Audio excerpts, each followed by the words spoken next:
Program linier dan metode grafik. Program linier adalah suatu metode matematis untuk menyusun dan menyelesaikan masalah optimasi yang melibatkan fungsi tujuan linier dan kendala linier. Tujuannya adalah untuk memaksimalkan atau meminimalkan nilai suatu fungsi dengan tetap memperhatikan batasan-batasan tertentu. Struktur program linier. Sebuah model program linier umumnya terdiri dari variabel keputusan, nilai-nilai yang ingin kita cari misalnya X dan Y. Fungsi tujuan, bentuk linier seperti Z sama dengan 3X plus 4Y yang ingin dimaksimalkan atau diminimalkan. Kendala, pertidaksamaan linier yang membatasi nilai variabel keputusan. Misalnya 2X plus Y kurang dari sama dengan 100. Batasan non-negatif X lebih dari sama dengan 0 dan Y lebih dari sama dengan 0. Karena dalam konteks bisnis atau produksi nilai negatif biasanya tidak logis. Pemecahan persoalan program linier dengan metode grafik. 1. Gambarkan sebuah bidang koordinat dengan kedua variabel sebagai sumbu-sumbu koordinat. 2. Gambarkan garis-garis fungsi batasan dengan menganggap batasannya sebagai persamaan. 3. Tentukan daerah dalam bidang koordinat yang memenuhi semua batasan. Daerah ini disebut sebagai daerah layak atau feasible region. 4. Tentukan koordinat titik sudut atau disebut sebagai titik ekstrim. 5. Hitung harga fungsi tujuan untuk semua titik sudut, kemudian pilih harga yang optimal sebagai pemecahan persoalan. Asumsi dasar program linier. 1. Proportionality. Asumsi ini berarti naik turunnya nilai Z dan penggunaan sumber atau fasilitas yang sama bersedia akan berubah secara sebanding dengan perubahan tingkat kegiatan. 2. Activity. Berarti nilai tujuan tiap kegiatan tidak saling mempengaruhi atau dengan program linier dianggap bahwa kenaikan suatu kegiatan dapat ditambahkan tanpa mempengaruhi bagian nilai Z yang diperoleh dari kegiatan lain. 3. Divisibility. Berarti keluaran yang dihasilkan oleh setiap kegiatan dapat berupa bilangan pecahan. 4. Deterministik. Berarti bahwa semua parameter yang terdapat pada program linier dapat diperkirakan dengan pasti, meskipun dalam kenyataan tidak sama persis. Jenis solusi. Solusi unik harga satu titik memberikan hasil optimal. Solusi tak hingga terdapat lebih dari satu titik dengan hasil sama. Solusi tak terbatas, fungsi tujuan bisa memperbesar tanpa batas atau biasanya karena kendala tidak membatasi. Tidak ada solusi jika tidak ada daerah layak. Keuntungan dan keterbatasan metode grafik. Keuntungan visual dan mudah dipahami, cocok untuk pemula. Keterbatasan hanya bisa digunakan untuk dua variabel, tidak cocok untuk masalah skala besar. Berikut adalah contoh soal dari program linier dengan metode grafik. Metode simplex. Metode simplex adalah algoritma untuk menyelesaikan masalah pemrograman linier, yaitu mencari solusi terbaik atau maksimalisasi atau minimalisasi dari fungsi tujuan yang tunduk pada kendala-kendala linier. Metode ini beroperasi dengan cara bergerak dari satu titik layak atau feasible point ke titik layak lain yang lebih baik secara sistematis, hingga mencapai solusi yang optimal. 1. Pemrograman linier.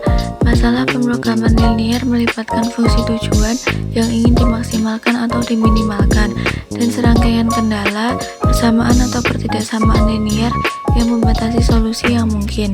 Solusi dari masalah pemrograman linier harus memenuhi semua kendala yang ada. Solusi layak atau feasible solution. 2. Bentuk baku atau canonical form. Sebelum menggunakan metode simplex, masalah pemrograman linier perlu diubah ke dalam bentuk baku. Bentuk baku mengharuskan semua kendala dalam bentuk persamaan dan semua variabel non-negatif. Variabel slack atau variabel tambahan ditambahkan pada kendala pertidaksamaan untuk mengubahnya menjadi persamaan. 3. Tabel simplex.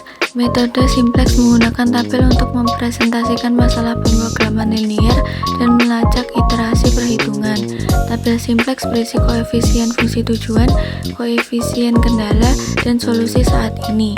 4. Variabel basis dan non-basis.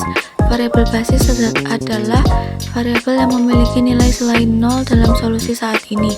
Variabel non-basis adalah variabel yang nilainya diatur menjadi 0 dalam solusi saat ini. 5.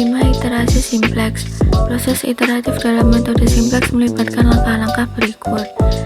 Variabel masuk, memilih variabel non-basis yang akan menjadi variabel basis, atau variabel yang masuk ke dalam basis dengan melihat nilai koefisien pada baris fungsi tujuan, atau biasanya kolom dengan nilai negatif terbesar untuk masalah maksimasi dan positif terbesar untuk masalah minimasi.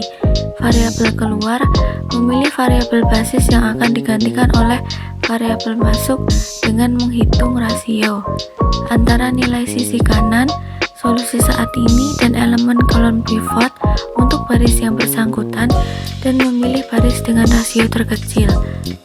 Operasi baris elementer. Melakukan operasi baris elementer pada tabel untuk membuat elemen kolom pivot menjadi 1 dan elemen lain dalam kolom pivot menjadi 0. Pengecekan kondisi optimal. Memeriksa apakah semua koefisien pada baris fungsi tujuan dalam tabel simpleks non-negatif untuk masalah maksimasi atau non-positif untuk masalah minimasi. Jika iya, maka solusi optimal telah tercapai. Jika tidak, ulangi langkah-langkah iterasi hingga solusi optimal tercapai. Berikut adalah contoh soal metode simpleks maksimasi.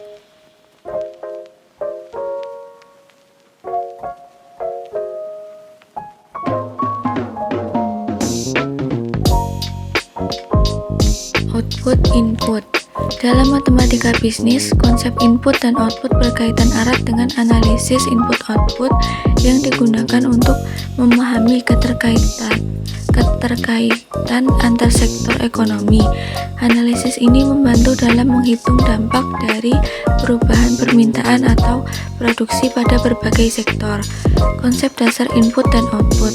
Input, segala sesuatu yang digunakan sebagai bahan baku, sumber daya, atau faktor produksi dalam suatu proses. Dalam konteks bisnis, input bisa berupa bahan baku, tenaga kerja, modal, dan lain-lain. Output, hasil dari suatu proses produksi, yaitu barang atau jasa yang dihasilkan. Analisis input-output. Analisis input-output yang dikembangkan oleh Wojciechowski menggunakan model matematis untuk menggambarkan hubungan antara berbagai sektor ekonomi dalam suatu negara atau wilayah. Matriks input-output. Analisis input-output menyajikan data dalam bentuk matriks yang dikenal sebagai matriks input-output. Matriks ini menunjukkan bagaimana output dari suatu sektor menjadi input bagi sektor lain. Setiap baris dalam matriks menunjukkan distribusi output suatu sektor ke sektor lain, sedangkan setiap kolom menunjukkan input yang dibutuhkan oleh suatu sektor dari sektor lain. Berikut ini adalah contoh soal dari tabel output input.